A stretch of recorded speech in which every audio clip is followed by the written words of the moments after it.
Hello my paper peeps. Today I'll be showing you how to make a mini scrapbook journal for beginners. You'll see 5 easy layouts and the stamping and scrapbooking process I use to create the pages. Firstly, if you're new to scrapbook journaling, you might want to consider this first tip. Don't start with a large journal or your 12 by 12 albums. It's too much space to fill and can be a little overwhelming. From experience, I would say start small and then work your way up. Okay, I found this really cool, it's not even a journal, I guess it's more like a notepad, but because it's small, it's just easy to incorporate certain elements into your scrapbook journaling that could be very difficult on a larger format, like this book behind you, which at one point I will show you what I'm doing in that journal. But for now, let's stick to this smaller one that I think you'll really enjoy and like the process of how to scrapbook journal in a very easy and simple way. So the first layout is based on what I call the rule of thirds. The rule of thirds is the process of dividing an image or page into thirds using 2 horizontal and 2 vertical lines. This imaginary grid yields 9 segments with 4 intersecting points.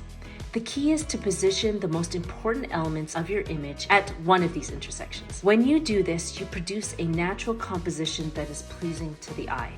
In this mini scrapbook journal, we're using 3 sets of stamps and stencils and a few scrapbooking elements to create a 3D effect. Now, the key to layering stamps in this example is to lay them out first. Because I'm using scrapbooking elements, we need to remove some pages. So use the pages as trial pages. I always start by choosing a color scheme that has 1 to 3 colors and usually 1 metallic element to give it that glam effect. So what I do is choose the intersecting point, the 1/3 of the page where I want the eye to go to. Once I decide this, I craft based on drawing that eye towards that point. In this case, it's the framed image that I'm going to use on this page, which means stamping and then loading up that area with frames, ephemera, and washi tape.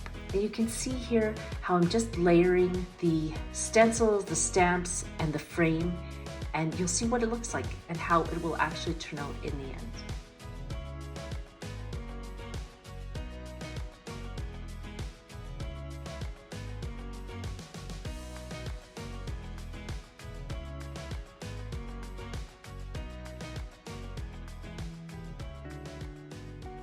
Now the second layout is the journal page.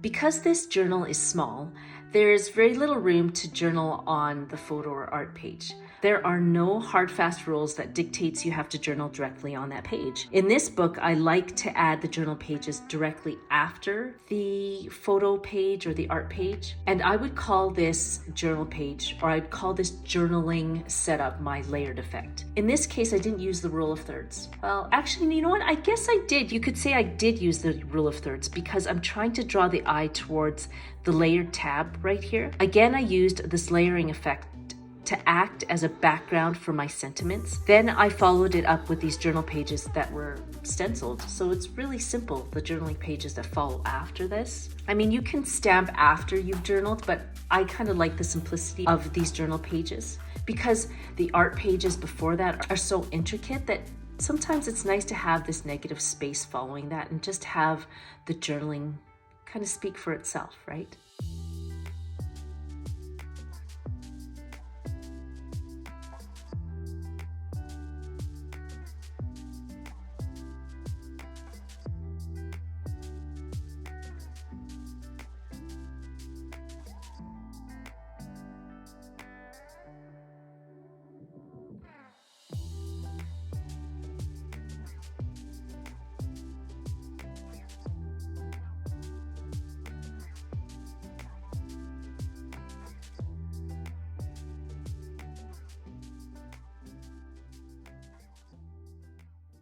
The third layout is what I call taking center stage. I've seen other scrapbookers use this technique where they embellish at 3 points around the photo or artwork to draw the eye towards the focal point. As you can see here, I used the same stamps and layered them at 3 points around the image that I want to emphasize, in which case is this text.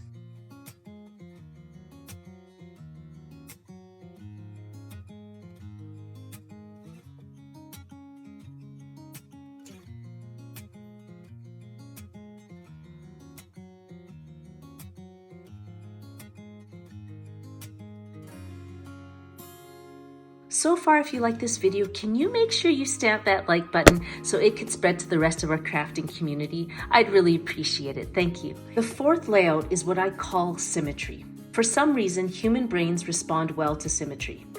It simply looks and feels good, and once again creates a sense of harmony and balance that we all seem to gravitate towards. Again, it helps your audience focus on the subject while still conveying a sense of beauty in the background. As you can see here, the symmetry isn't down the middle of the page, but if you actually cut the page at a diagonal, that's where the symmetry is, where you see the stamps on the corners of the framed artwork, and then you can see adjacent to that the stamping on the other corners and how they are symmetrical to each other. So again, it just draws the eye inward, all while allowing that element of symmetry to bring that beauty forward. Now here's my question for the day. What type of scrapbooking element do you tend to gravitate towards? Is it the rule of thirds? Is it symmetry? Or do you just like to break all the rules and have no rules? Put that in the comments section below and let me know what your preferences are or what type of crafter you are. The last layout is what I call breaking the rules. Remember, it's all about getting your message across. If the rule of thirds is meant to encapsulate and draw you in and move you forward, that's great. But like any great movie or storyline, you always need to shake it up a bit. Movies will use comic relief or an element of surprise to keep your interest and keep you on your toes. I like to use extended elements to add interest and elicit a level of curiosity to my albums. For example, these cogs that stick out of the journal makes you wonder what is in there. So that's my idea of breaking the rules. If you like this type of scrapbooking, then you might be interested in the scrapbook journal that I just completed. I call it the Sage Collection, and it is a compilation of different techniques, different scrapbooking elements that you might be interested in using in your own scrapbook journals. So I'll put a link to that in the description box below and at the end of this video if you're interested in looking at new ideas and new ways of scrapbooking and cataloging your memories. I really hope you enjoyed this video. Take care, and we'll see you in my next videos. Bye!